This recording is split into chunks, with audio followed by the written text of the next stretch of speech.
Assalamualaikum warahmatullahi wabarakatuh.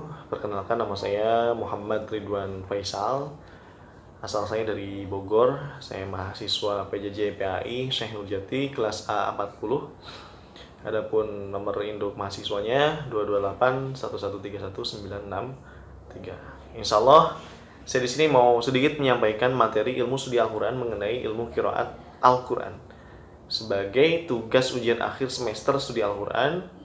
Adapun dosen pengampunya adalah Ibu Siti Maryam Munjiat SSMPD.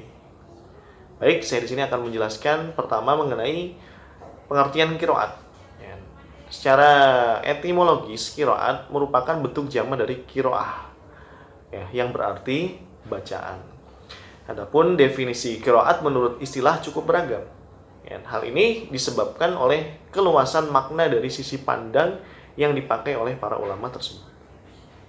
Qiraat menurut Al-Zarkasi merupakan perbedaan lafal-lafal Al-Quran, baik menyangkut huruf-hurufnya maupun cara pengucapan huruf-huruf tersebut, seperti tahfif, tasydid, dan lain-lain.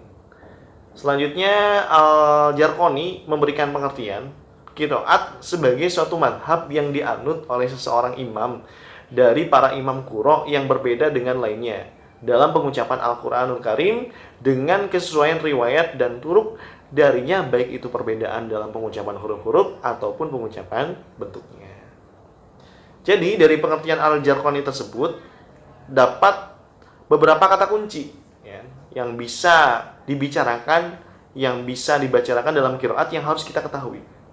Kata kunci tersebut adalah qiraah, riwayat, dan thariqah. Penjelasan qiraah adalah bacaan yang disandarkan kepada seorang imam dari qurra yang 7, 10, atau 14. Seperti qiraat Nafi, qiraat Ibnu Katsir, qiraat Hamzah, dan lain sebagainya. Sedangkan riwayat adalah bacaan yang disandarkan kepada salah seorang perawi dan para qurra 7, 10, atau 14. Misalnya Nafi mempunyai 2 orang perawi, yaitu Qalun dan Warsi, maka disebut dengan riwayat Qalun an-Nafi, riwayat Qalun dari Nafi, atau riwayat an-Nafi, riwayat Warsi dari Nafi. Yang ketiga, adapun yang dimaksud dengan thariqah adalah bacaan yang disandarkan kepada orang yang mengambil qiraat dari periwayat qurra yang 7, 10, atau 14. Misalnya Warsi mempunyai 2 murid, yaitu Al-Asraq dan Al-Asbahi, maka disebut thariq Al-Asraq Al-Asbahi. Riwayat Warsi min thariq Al-Asraq. Seperti itu. Adapun sejarah qiraat dapat ditelusuri sejak zaman Rasulullah SAW.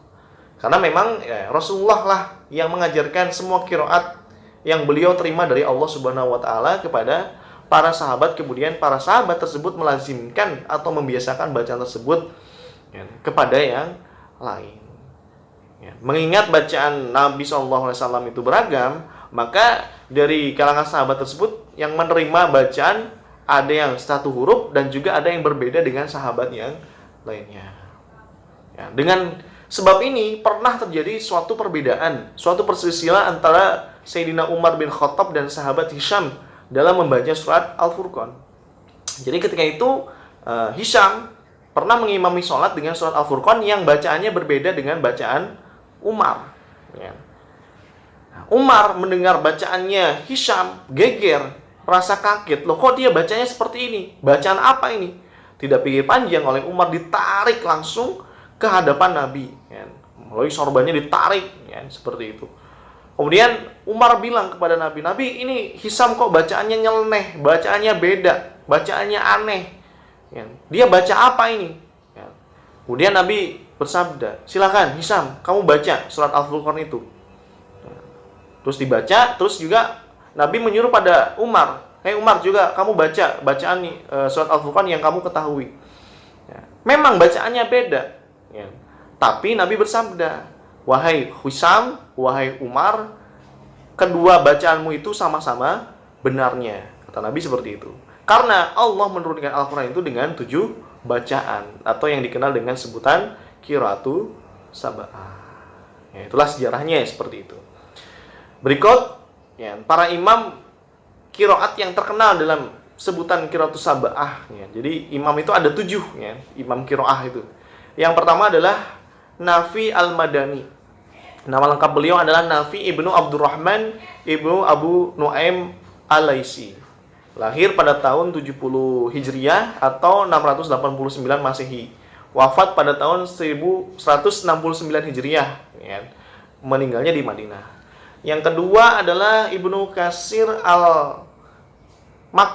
Nama lengkapnya adalah Abdurrahman Ibnu Katsir Al-Makki Ad-Dari.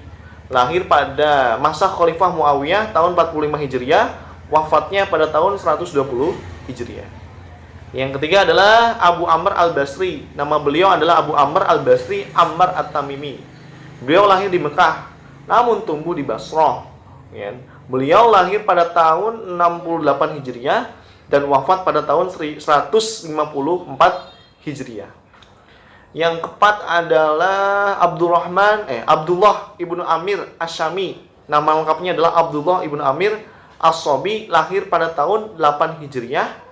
Adapun wafatnya pada tahun 730 Masehi atau 118 Hijriah. Yang kelima adalah Asim Al-Kufi. Nama lengkap beliau adalah Asim ibnu Abu Al-Najud Ad-Darir Al-Kufi. Beliau lahir tahun 128 Hijriah. Adapun wafatnya tidak diketahui. Yang keenam adalah Al-Hamzah Al-Kufi. Beliau adalah Abu Amarah Hamzah bin Hubaib Al-Kufi Az-Zayyat. Lahir pada tahun 80 Hijriah. Adapun wafatnya tahun 156 Hijriah. Dan yang terakhir, yang ketujuh adalah Al-Kisai Al-Kufi. Nama lengkapnya adalah Ali bin Hamzah bin Abdullah bin Utsman. Nama panggilannya adalah Abu Hasan. Dia lahir pada tahun 190 Hijriah dan wafat pada tahun 189 Hijriah. Itulah nama-nama 7 imam qiraah yang terkenal. Adapun manfaat dengan adanya perbedaan qiraat bisa kita ketahui, yaitu pertama, meringankan umat Islam dalam memudahkan mereka untuk membaca Al-Quran. Yang kedua, menunjukkan betapa terjaganya dan terpeliharanya Al-Quran dari perbuatan penyimpangan, padahal kitab ini mempunyai dari segi bacaan yang berbeda-beda. Yang ketiga, menjelaskan hal-hal yang mungkin masih global atau samar dalam qiraat yang lain, baik qiraat itu mutawatir, mahsyur, ataupun syadz. Yang keempat, sebagai bukti mukjizat Al-Quran dari segi kepadatan maknanya setiap qiraat menunjukkan pada suatu hukum secara tertentu tanpa perlu adanya pengulangan lafaz. Dan yang kelima, meluruskan akidah yang salah.